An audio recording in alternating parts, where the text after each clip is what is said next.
The global is like understanding history as a strictly human affairs, right? Where we talk about wars and key frames and key dates and key actors. Whereas the planetary is a different picture of history where humans cannot be separable from the Earth system or the geological layer.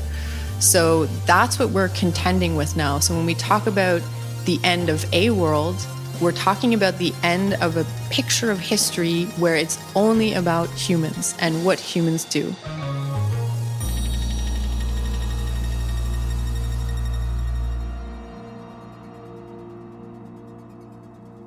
Hello and welcome to the Culture and Technology Podcast.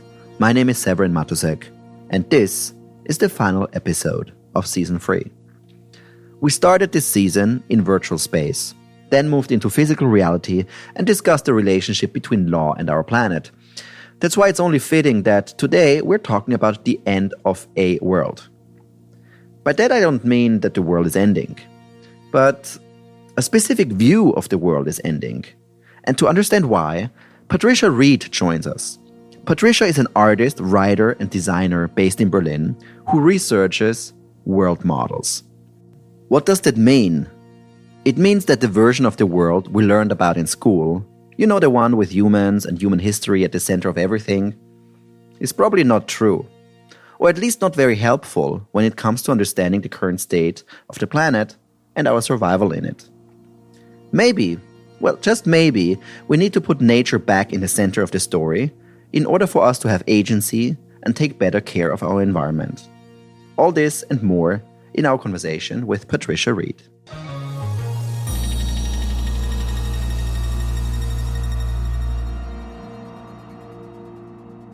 We're here in our little culture and technology studio in Berlin, where you live. You just returned from Canada. How was vacation?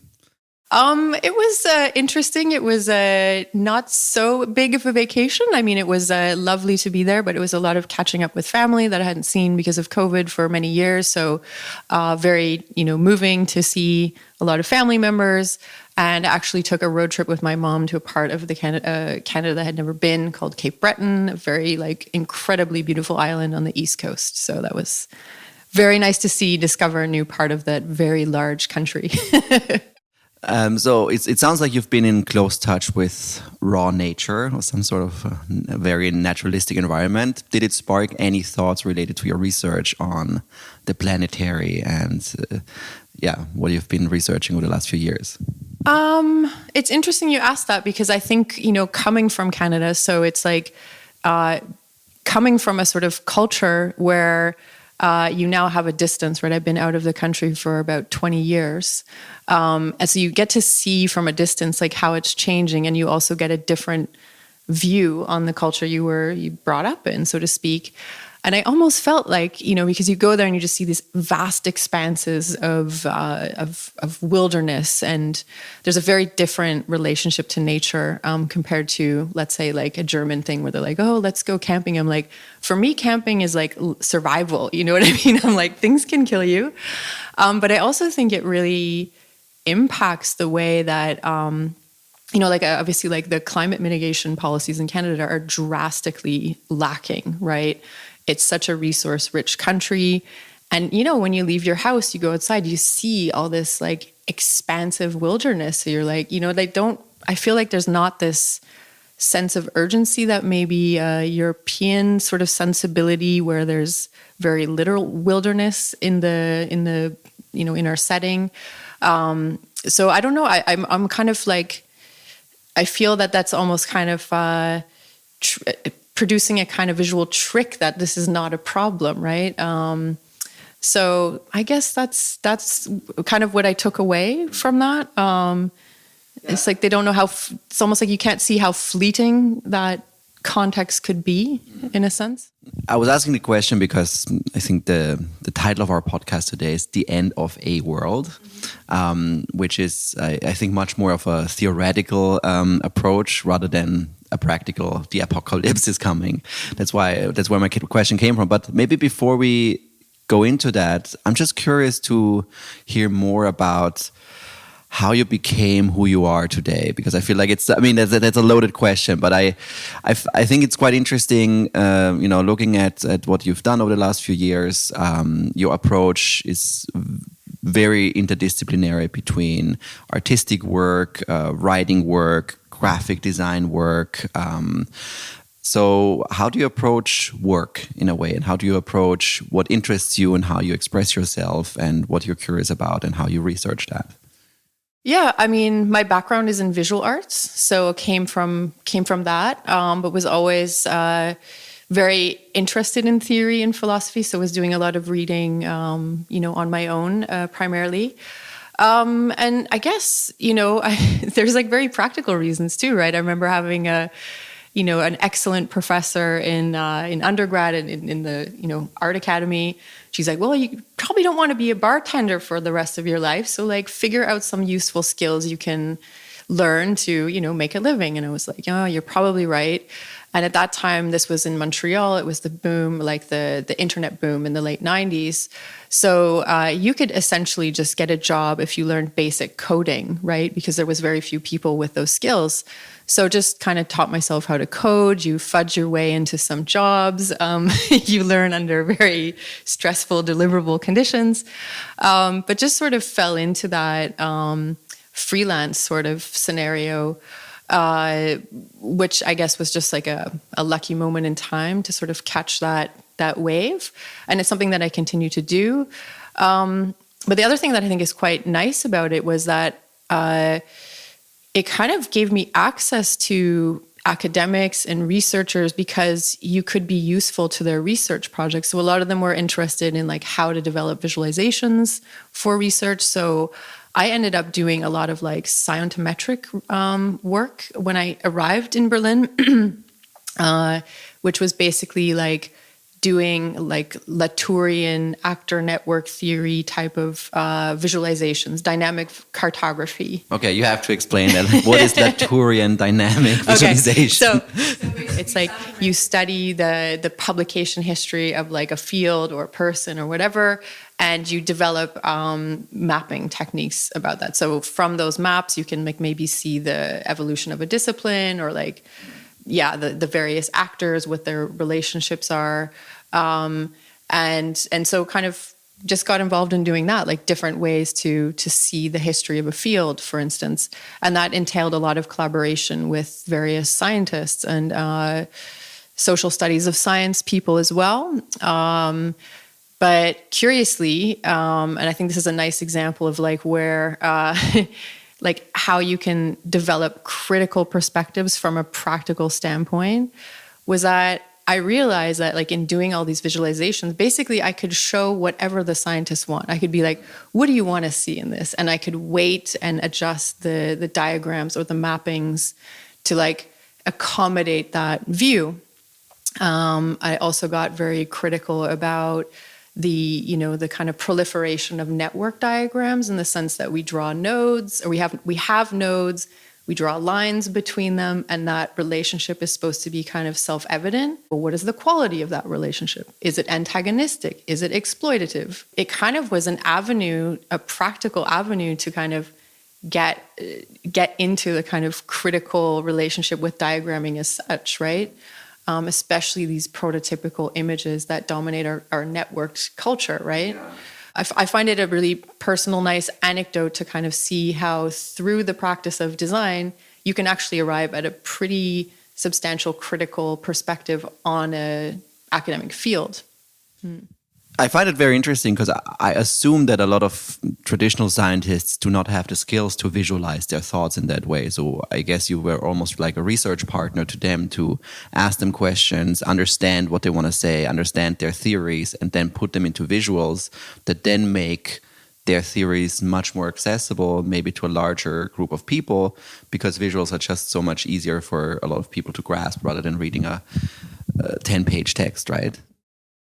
Yeah, and actually, I mean, it's funny because we're doing this in the context of an Austrian or Viennese organization. And one of the best jobs that I had when I came to Berlin was through Vienna, and it was now a defunct project, which I think is so tragic. but it was called the Galerie der Forschung, so the Gallery of Research. And the purpose of that project was modeled on contemporary art in the sense that like contemporary art is about bringing non-canonized works to a public, right? The idea of Galerie der Forschung was like, how do we do that with contemporary science? So that's what we needed, like different ways to bring these complicated things to a broader public reach. So I was kind of involved in the early stages of that. Unfortunately, it got, I don't know all the politics, but it was discontinued, to put it diplomatically. But it was incredibly exciting to be involved in that team of like exhibition design in the context of working with scientists, also how to performatively bring those, relatively complicated things into public attention, because the idea behind the project was that, these are not just scientific problems, they're social problems, right? Like at that time we were talking a lot about stem cells, right? Like this is a social issue. So it's not just what science can do, it's what do we want to do with it? And what ought we to do with it? What ought we not to do with it? Mm-hmm. And so coming from that early example that you gave, like coming to Berlin, doing these designs, doing these visualizations, how did you then get started to write your own texts and do your own research? I mean, I started publishing because that's the kind of catch-22 that young people should know about publishing, right? It's like no one wants to hire you to write anything unless you have a track record. Well, how do you get the track record? So it's that double bind. Maybe it's less so now because there's like not a stigma against publishing online. In fact, I think it's preferable. But back then, this is like mid 2000s, I guess. There was still this kind of status thing that if it's online, it wasn't like prestigious enough. So anyways, there was a kind of Canadian contingent in Berlin. And because of the rules of Canadian funding, basically you had to have like a certain amount of Canadian content in the magazines. So the way to get around, like if you wanted to review a German exhibition, you can have a Canadian critic write these things. So I was getting some nice gigs that way. But it was really helpful because the woman I worked with at the time, Rosemary Heather, who I continue to work with as an editor, she's an incredible writer, incredible editor. So when you're young and writing and just kind of learning how to craft text well, she was an ideal person to kind of be schooled by, let's say, in the best way possible. And now talking about your most recent work and the work that we want to focus on today, which is your work on the end of a world, the planetary. Can you give us an introduction of what the planetary even is and what you mean by it? Sure. I mean, I think, well, first of all, this end of a world, I think it's really important to emphasize the A and not the world. This is like a thesis that is not just mine. It's like coming from various discourses. In one of the essays that I wrote, I was using it in the sense that was from Federico Campagna and Denise Ferreira da Silva. So it's an idea that is occupying the minds of several people. But basically, if we tie that into the planetary, it's probably best to describe it as a distinction between the global and the planetary. And that's a question that is often asked, like, what is the difference? And I think one helpful way to frame it is, we can look at somebody like the historian Dipesh Chakrabarty, who talks about it as the global is like understanding history as a strictly human affairs, right? Where we talk about wars and key frames and key dates and key actors. Whereas the planetary is a different picture of history where humans cannot be separable from the Earth system or the geological layer. So that's what we're contending with now. So when we talk about the end of a world, we're talking about the end of a picture of history where it's only about humans and what humans do. Because now we are recognizing, at least from the European westernized tradition, we are brutally recognizing that we are in fact never detached from those systems. So how do we rethink history and our positions, all those sorts of like cascading consequences of reattaching to this, let's say, not just geological strata, but also like atmospheric, biospheric, etc. Why is this happening now? Why are now so many people thinking about that? Because we're fucked in terms of the climate. That's like a legit answer, right? I'm not being cute when I say that. We're trying to imagine the types of transformations, social, economic, ethical, ecological transformations that have to happen, that I think is becoming more and more apparent, right? We're not talking about minor adjustments of like, oh, don't run the water when you brush your teeth and everything's going to be fine. Like, yeah, okay, we're going to have to change our behaviors and that's not a bad thing, but that's certainly not to the scale or to the magnitude of sort of transformations that have to happen to imagine how to inhabit that. And maybe that's also an interesting term to throw in the mix, is the difference between the planetary and planetarity. So when we talk about the planetary, like I described it, it's more of like, let's say, an epistemic recognition, right? Like we can know about something and we can know about that through the sciences, through various means. And planetarity, which is a term coming from Gayatri Spivak, is something that I read as like more about the space of learning how to inhabit the consequences of that knowing. So that is practices, that is practical, that is like operational, but it isn't just knowing about the fact of something. So that's where I'm currently most invested in, like, what are the new practices of inhabitation that have to take place because of this knowledge? Like, how do we make that knowledge consequential at the level of every day? If I understood this correctly, and also having read your text about these, when you criticize or when you try to get to a point of thinking about our planet in different ways and going away from this Euromodern global tale that we've, at least in Western society, have been telling ourselves for the last few centuries, you trace it back to several concepts that have been deeply rooted in society and in our thinking, concepts of space, concept of time, that are intrinsically linked to like a somewhat capitalist logic. So I think you're kind of deconstructing these concepts without yet proposing a different concept, right? It's more like understanding where this comes from and trying to deconstruct it, and then seeing what else we can work with rather than proposing an alternative model already. Yeah, no, I think that's a really fair point. And I agree, like, at this point in time, I mean, my work is lacking in the propositional, let's say, like what to do out of it. Hopefully that is just getting towards that direction. Because I guess first is the important point of like identifying the problem space you want to work in. I suppose the reason why I was looking particularly at the spatial domain, again, I come from the arts, right? Like, and I even quite miss artistic production and have been sort of, I guess, compelled by the correlation between the rise of philosophical humanism, let's say in the Renaissance, right, as a kind of philosophical movement. It's very abstract at the time, right? It's like probably everyday people had no idea that, you know, like when you're separating from a godly sort of picture of human serves God and so on. And then you have the kind of co-development of classical perspectivalism. So a way of naturalizing human vision as the kind of so-called correct way to represent reality. So the way that I'm taking in reality through my binocular vision is the correct way to represent reality. And so for me, there's this kind of correlation between what you could think of as a knowledge regime or like an episteme, if you want to put it in a Foucauldian sort of sense, and an estheteme. So like a way of representing that concept so that it like becomes graspable, and people could like position themselves like through a method, right? Because it was also not just about one singular author capturing what that spatialization would be, but it was a method that anyone could use to mimic human vision.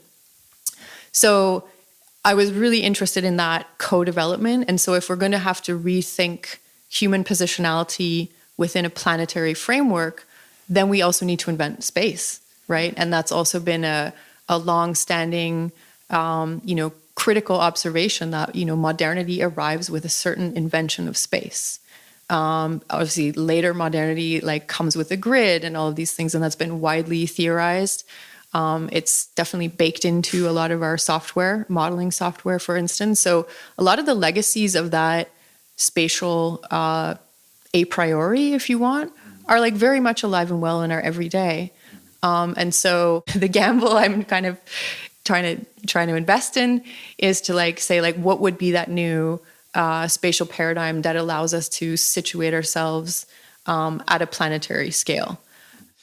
I'm just thinking of, I think in one of your essays, you also wrote about how this specific view on perspective and basically also, of course, was introduced to some of the technological programs we use, like AutoCAD, which is the main application that architects use to construct houses and so on.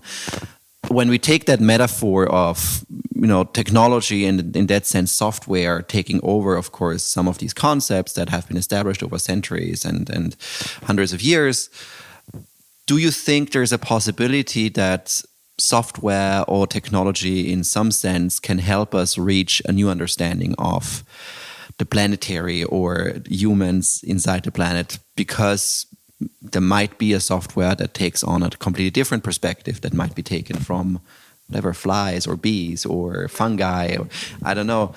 So do you think these tools could help us be an aid to humans to achieve kind of like a paradigm shift or a different kind of view towards the planet? I mean, certainly it's possible, right? I mean, I think, if you think about somebody like Benjamin Bratton, his sort of argument is like, it's through technology that we even come to discover the planetary, right? So it's not that it's in itself what he would call like a technological achievement in a sense, right? Even though we know that we're fucked because of the technologies that were required to come to that recognition. One of the spheres that seems really interesting to me is the gaming sphere, where there has been a lot of experimentation. Like there was a very popular game, if I'm not mistaken, a few years ago called Everything. And it was literally about adopting, I think, any number of entities in the game space. So you could be like a piece of dirt, a bacteria, an elephant, or whatever, and you could be constantly switching scales, which I think is like a really important concept that we have to work through, or a problem that we have to work through. But I kind of am excited about the sort of intelligent use of gaming scenarios to help us sort of like nudge us out of this sort of, nudge us towards different perspectives. I mean, certainly it's not going to be some panacea that, this is all we need is a good game and then we're good to go.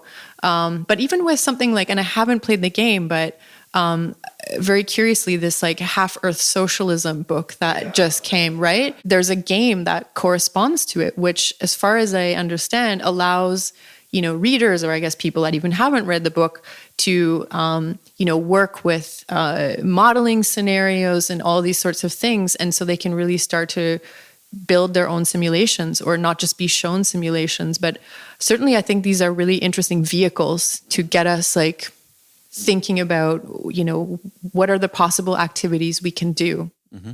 I think you also mentioned in one of your, I think in this symposium you recently did in Switzerland, of how a different understanding and different philosophical concepts also change our sense of agency and responsibility. Do you have any other examples of maybe as a result from that symposium of how the rethinking of these concepts might result in individuals or even entire societies and communities thinking differently about their agency and responsibility towards the planet? Self-critically said, I think it's pretty clear I'm tackling this a lot on the conceptual plane, which is frustrating for a lot of people, I realize. But I kind of am committed to the like linkage between concept generation and then practical manifestation. I don't think I'm the most talented person to be doing that next work, but that is why you engage in collaborations, right? None of these problems are for a single person.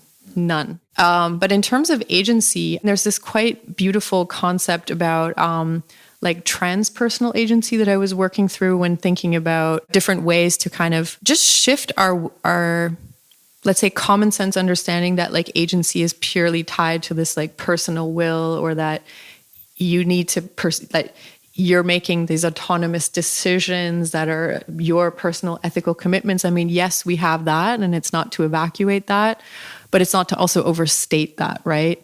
And I think these are obviously legacies of a liberalist paradigm that, you know, becomes neoliberalism, where all of our notions of freedom and agency are localized on the individual scale. That's a huge liability as well. And one, I guess, promising thing that I think we're seeing certainly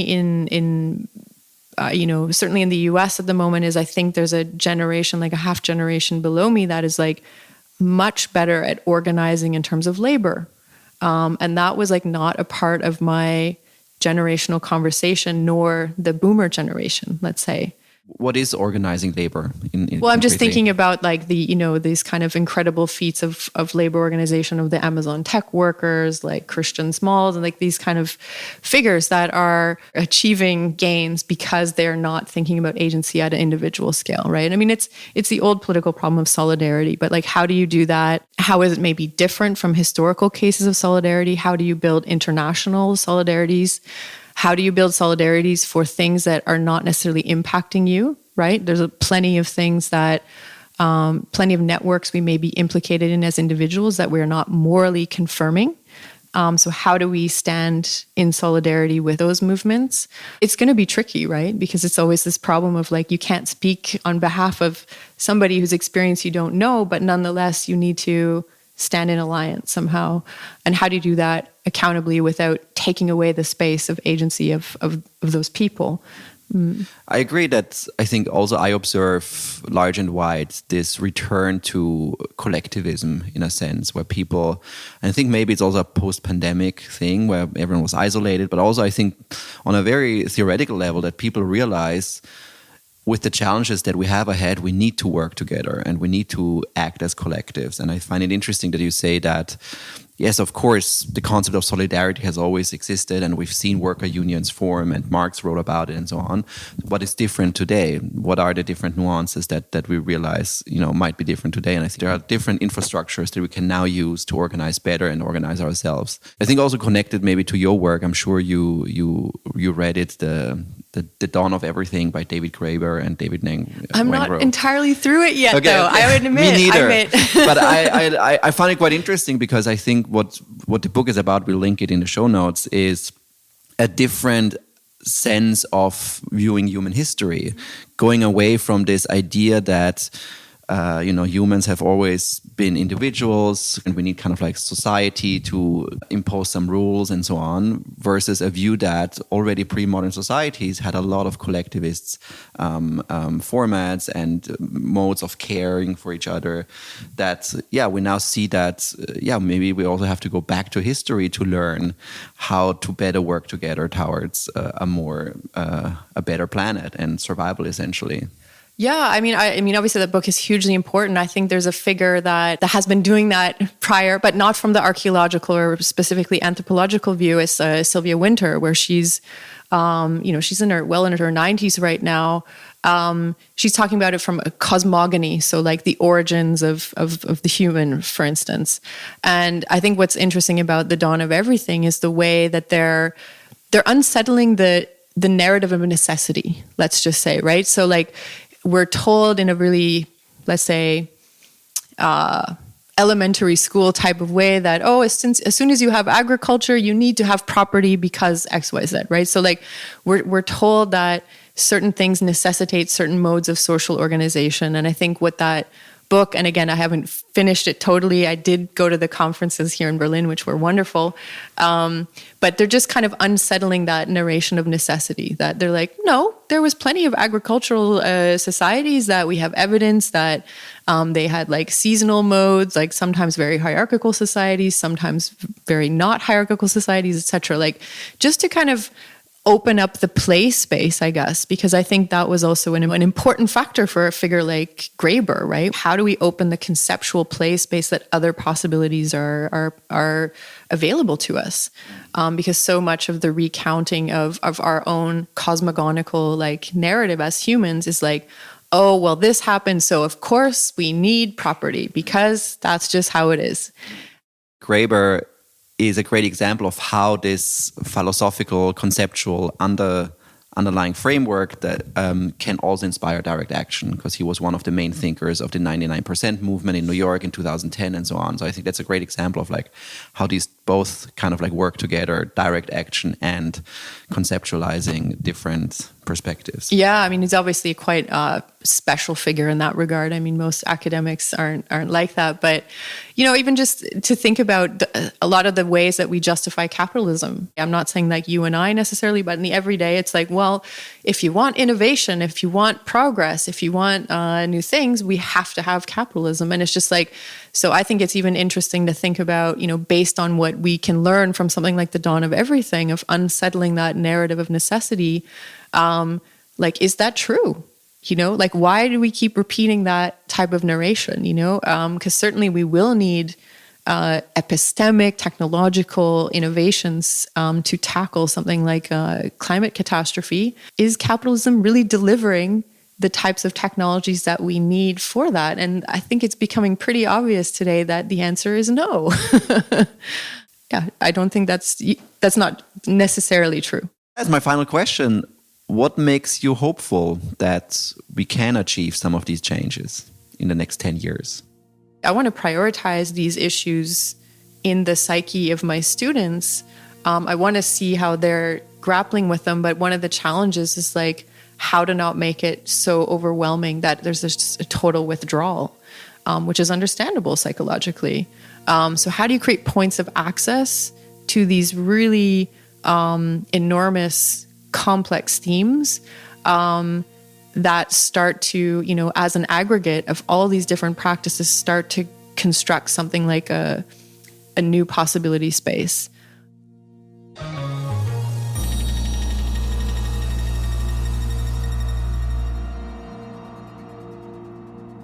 The Culture and Technology podcast is produced by the Vienna Business Agency.